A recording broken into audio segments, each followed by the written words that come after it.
নমস্কার বন্ধু, কেমন আছেন? আশা করি সবাই ভালো আছেন। তো আমি আবারও চলে এলাম আপনাদের মাঝে আরেকটি গল্প নিয়ে। আজকের গল্পটির নাম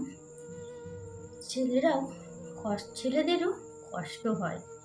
নিঃশব্দে কাঁদে তারা, কেউ যে কান্না কেউ দেখে না।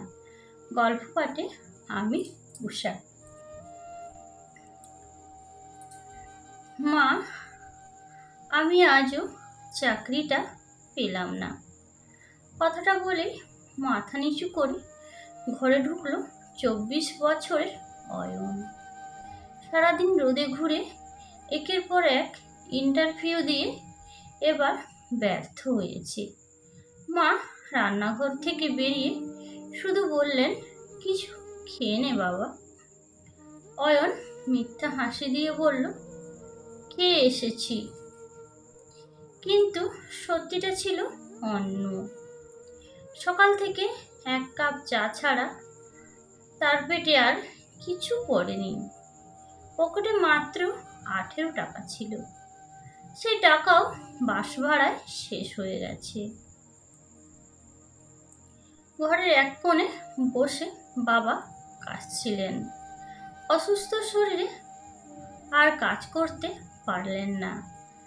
ছোট বোন অনন্যা কলেজে ফি জমা দেওয়ার শেষ দিন আগামীকাল। রাতে সবাই ঘুমিয়ে পড়লে অয়ন চুপচাপ নিজের সার্টিফিকেটগুলো হাতে নিয়ে বসে রইল। এত পড়াশোনা করলাম, তবুও একটা চাকরি জোটাতে পারলাম না। হঠাৎ তার ফোনে একটি মেসেজ এলো, দুঃখিত, আপনি নির্বাচিত হননি। মেসেজটা পড়ে অয়নের চোখ ভিজে উঠল, কিন্তু সে কাঁদল না। কারণ ছোটবেলা থেকেই সে শুনে এসেছে ছেলেরা কাঁদে না। পরদিন সকালে বোন লজ্জায় বলল, দাদা, কলেজের ফিটা। অয়ন হাসি মুখে বলল, চিন্তা করিস না, আজই দিয়ে দেব। কিন্তু তার কাছে 1 টাকাও ছিল না। হঠাৎ আলমারির ডয়ারে বাবার দেয়া পুরনো হাতঘড়িটা চোখে পড়ল। বাবার শেষ স্মৃতি। কিছুক্ষণ চুপ করে তাকিয়ে রইল। তারপর ধীরে ধীরে ঘড়িটা হাতে তুলে নিল। সে কি বাবার শেষ স্মৃতিটাও বিক্রি করে দেবে? বাবার শেষ স্মৃতি। অয়ন ধীরে ধীরে ঘড়িটা হাতে তুলে নিল। ঘড়িটা শুধু একটা জিনিস নয়, বাবার ভালোবাসার স্মৃতি। বাবা একদিন বলেছিলেন, যেদিন তুই নিজের পায়ে দাঁড়াবি, সেদিন এই ঘড়িটা পরে আমার সামনে আসবি। আজ সেই ঘড়িটা বিক্রি করতে হবে। চোখের জল মুছে অয়ন বাজারে একটি পুরনো ঘড়ির দোকানে গেলেন। দোকানদার ঘড়িটা হাতে নিয়ে বলল, এটা বেশি দাম হবে না। অয়নের বুকটা মোচড় দিয়ে উঠল। যত দেন দিয়ে দিন, আমার খুব দরকার। ঘড়ি বিক্রি করে যে টাকাটা পেল, তা দিয়ে সোজা কলেজে গিয়ে বোনের ফি জমা দিল। বোন অবাক হয়ে বলল, দাদা, এত টাকা কোথায় পেলি? অয়ন শুধু হেসে বলল, একটা পুরনো জিনিস ছিল, সেটা বিক্রি করেছি। বোন আমার কিছু জিজ্ঞেস করলো না। সন্ধ্যায় বাড়ি ফিরে মা খেয়াল করলেন অয়নের হাতে আর ঘড়িটা নেই। বাবা, তোর ঘড়িটা কোথায়? অয়ন কিছুক্ষণ চুপ থেকে বলল, হারিয়ে গেছে। মা আর কিছুই বললেন না, কিন্তু তিনি বুঝে গিয়েছিলেন ছেলে মিথ্যে বলছে। সেদিন গভীর রাতে মা দেখলেন অয়ন ছাদে এক কোণে বসে আকাশের দিকে তাকিয়ে কাঁদছে। মা দূর থেকে দেখলেন, কিন্তু কাছে গেলেন না। কারণ তিনি জানতে কিছু কষ্ট মানুষ একাই বয়ে বেড়ায়। ঠিক তখনই অয়নের ফোন বেজে উঠল। অপরিচিত নম্বর। হ্যালো, আপনি কি অয়নজি? আগামী সকাল 10টায় আমাদের অফিসে দেখা করবেন। আপনার জন্য একটি চাকরির সুযোগ আছে। অয়নের বুক ধড়ফড় করতে লাগলো। এতদিনের অপেক্ষার পর এটাই কি তার জীবনের নতুন শুরু, নাকি আবারও ভেঙে দেওয়া যাবে স্বপ্ন? আবারও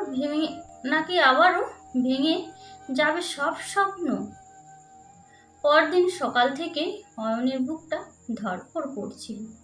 অনেকবার সে ফোন এসেছে, বারবার হতাশ হয়ে ফিরতে হয়েছে। তাই এবারও খুব বেশি আশা করতে সাহস পেল না। মা দরজার কাছে দাঁড়িয়ে বললেন, ভগবানের নাম নিয়ে যা, সব ঠিক হয়ে যাবে। অয়ন মায়ের পায়ে হাত দিয়ে বেরিয়ে গেলেন। অফিসে পৌঁছে দেখলো আরো অনেক ছেলে মেয়ে ইন্টারভিউ দিতে এসেছে, সবাই পরিপাটি পোশাকে। আর অয়নের গায়ে সেই পুরনো শার্ট, যেটাতে গত 3 বছর ধরে ইন্টারভিউতে পড়ে আসছেন। নিজেকে খুব ছোট মনে হচ্ছিল। 1 ঘন্টার অপেক্ষার পর তার নাম ডাকা হলো।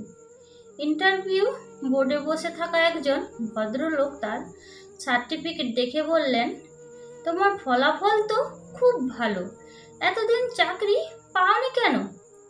অয়ন মাথা নিচু করে বলল, স্যার, ভাগ্য হয়তো আমার পাশে ছিল না, কিন্তু আমি কাজ করতে জানি আর শিখতেও প্রস্তুত। ভদ্রলোক কিছুক্ষণ চুপ করে থাকলেন, তারপর হালকা হেসে বললেন, আগামী সোমবার থেকে কাজে যোগ দাও। অয়ন যেন নিজের কানে বিশ্বাস করতে পারছিল না। স্যার, আমি কি সত্যি চাকরিটা পেয়েছি? হ্যাঁ, পেয়েছে, কিন্তু মনে রেখো, পরিশ্রম কখনো ছাড়বে না। অয়নের চোখ ভিজে উঠল। বাড়ি ফিরে সে প্রথমবারের মতো মাকে জড়িয়ে ধরে বলল, মা, আমি চাকরি পেয়েছি।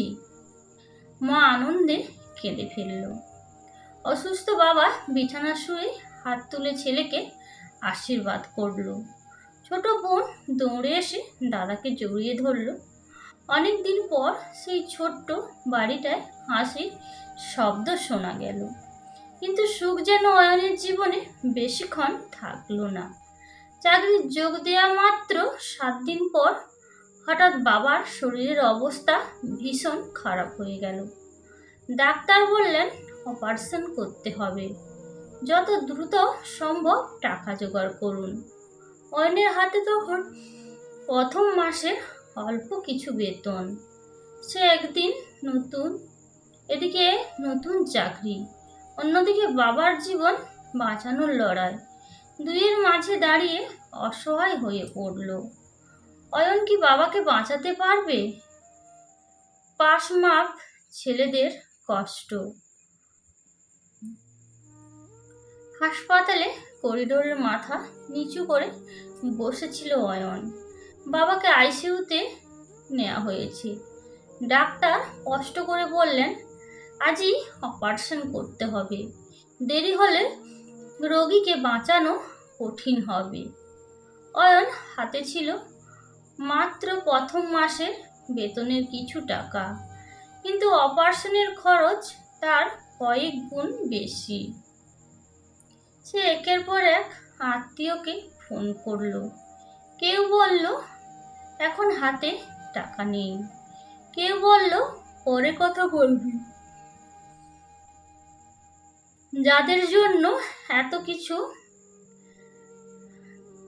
জন্য এতদিন ছুটে বেরিয়েছে, আজ তাদের কারো সময় হলো না। অয়ন চুপচাপ হাসপাতালের সিঁড়িতে বসে পড়ল।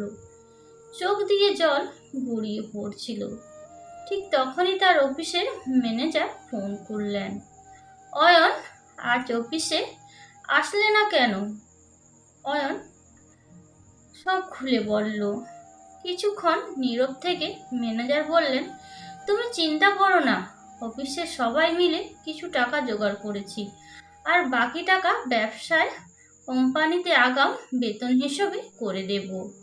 কথাটা শুনে অয়নান নিজেকে সামলাতে পারল না। সে শুধু বলল, স্যার, আমি এই দিন কোনো দিন ভুলতে পারবো না। সেদিন বাবার অপারেশন হলো।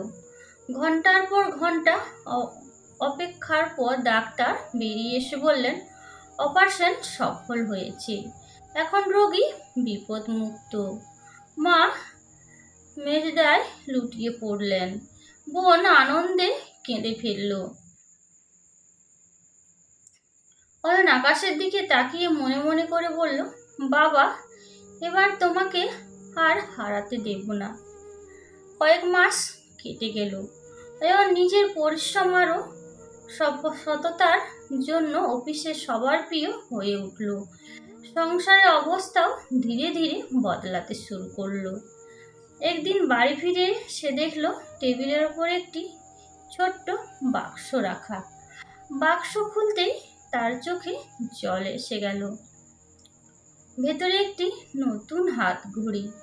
মা হেসে বলল, তোর বাবা সেই ঘড়িটা তো আর ফিরে দিতে পারবো না, কিন্তু এটা তোর জন্য। বাবা ধীরে ধীরে উঠে এসে বললেন, আজ তুই আমার স্বপ্ন পূরণ করেছিস। অয়ন ঘড়িটা হাতে পড়ে বাবাকে জড়িয়ে ধরল। সেদিন সে বুঝেছিল ছেলেরা কাঁদে না। এই কথাটা ভুল, ছেলেরাও কাঁদে, শুধু তাদের কান্নার শব্দ খুব কম মানুষই শুনতে পায়। তো বন্ধুরা, গল্পটি এতক্ষণ ধরে শোনার জন্য অসংখ্য অসংখ্য ধন্যবাদ। নতুন বন্ধুদের উদ্দেশ্যে চ্যানেলটিকে সাবস্ক্রাইব করে পাশে থাকবেন। এরকম আরও নিত্য নতুন গল্প পেতে অবশ্যই চ্যানেলটিকে ফলো করে রাখবেন। তো সবাই ভালো থেকো, সুস্থ থেকো, নিজেদের খেয়াল রেখো। অনেক অনেক ভালোবাসা।